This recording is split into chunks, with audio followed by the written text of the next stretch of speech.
Мен Канафина Аида, Сайдыл Омарұлы Талжанов атындағы жалпы орта білім беретін мектебінің 10-шы сыныбының оқушысымын.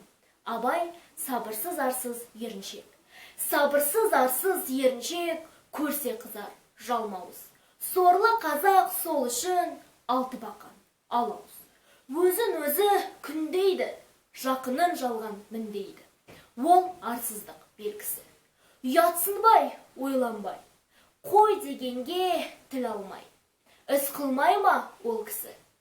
Бірақ секіріп шығам деп, бірақ ырғып түсем деп, мертігеді жатады. Ұрлықпен мал табам деп, егессе ауыл шабам деп, сөйтіп Құдай атады. Бұл мен десе біреуге жоқ нәрсені шатады. Құтылам деп сінен, бәрін көріп, кісіден шығынға әбден батады. Бұл болмаса, онысы аударылып қонысы, алыстан дәм татады.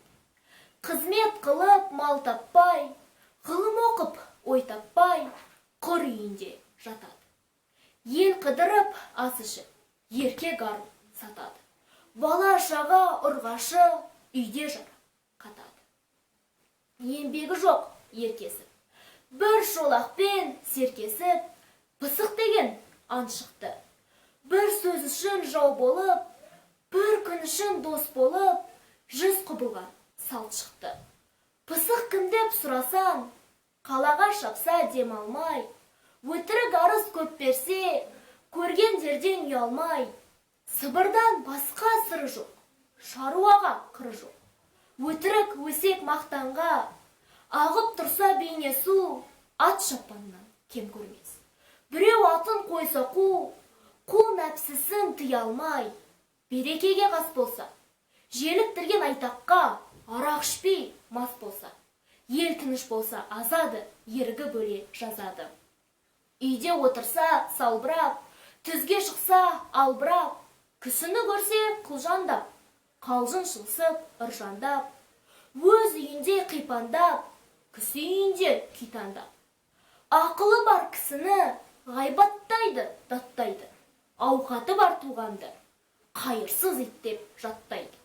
Мал мен бақтың дұшпаны кеселді пысық көбейді. Күшік иттей үріп жүр, кісіден кеммін демейді. Қу тілменен құтыртып, кетер бір күн отыртып, қызмет қылған кісісін құртуға таяйды. Қылып жүрген өнері әрекеті әрекет. Өзі оңбаған антұрған, кімге ойлайды берекет? Кімді ұялып аяйды, расы жоқ сөзінің, ырысы жоқ өзінің. Өңге жалған мақтанмен шынның бетін бояйды. Бұл сөзімде жалған жоқ, айтылмай сөзім қалған жоқ. Абайлаңыз, байқаңыз, елдің жайы солай.